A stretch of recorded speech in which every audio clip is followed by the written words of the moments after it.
Well, News 19 is your local election headquarters, and it's been almost a week since Election Day, but votes are still being counted, with control of Congress still hanging in the ballots. Over the weekend, the U.S. Senate race in Nevada was called for the Democrat candidate, meaning Democrats will maintain a Senate majority. There is one U.S. Senate race to go, and the runoff in Georgia is set for next month. Either Vice President Kamala Harris will be the tiebreaker in a 50-50 Senate, or Democrats could gain one seat advantage.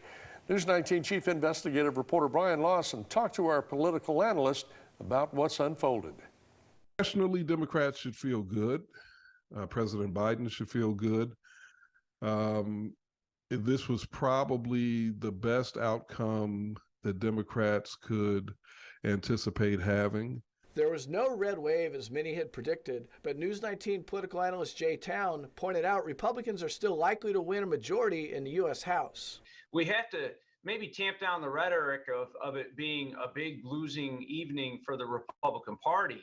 Now, I will say this. I think that the party does have to perform an autopsy on the issues that it runs on. It can't simply run on not being Democrats. We have to run on issues. We have to run on ideas. Midterm elections are seen as a referendum on the incumbent president, but our analyst said it turned out the vote wasn't simply about the Biden administration. To the extent that Donald Trump was also on this ballot along with Joe Biden, that's where you can see that there was sort of this tension. If Joe Biden were the only president or former president on the ballot, I think that you would have had a much more persuasive result for the Republicans. Both analysts agreed voters weren't interested in political sideshows.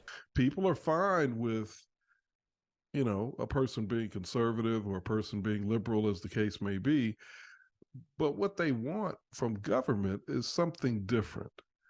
And they want a government that functions. These are challenging times for many of us financially. As Florida Republican Governor Ron DeSantis emerges as a possible GOP presidential candidate, the analysts question what that means for former President Trump. I don't think you're going to see much out of Ron DeSantis. I think you're going to continue to see attacks out of the former president. I think most of those attacks, if not all of them, are unwarranted. And I think it's just going to continue to turn Republicans off and really make our decision much easier in the coming months or year. In my estimation, it depends on what Ron DeSantis does next.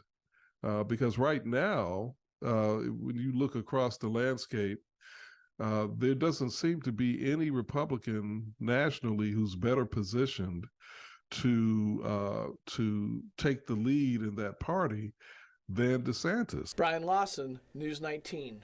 And our political analysts also say Tuesday saw the Alabama Republican Party further solidify its power in the state, while Alabama's Democratic Party is facing tough questions about its future.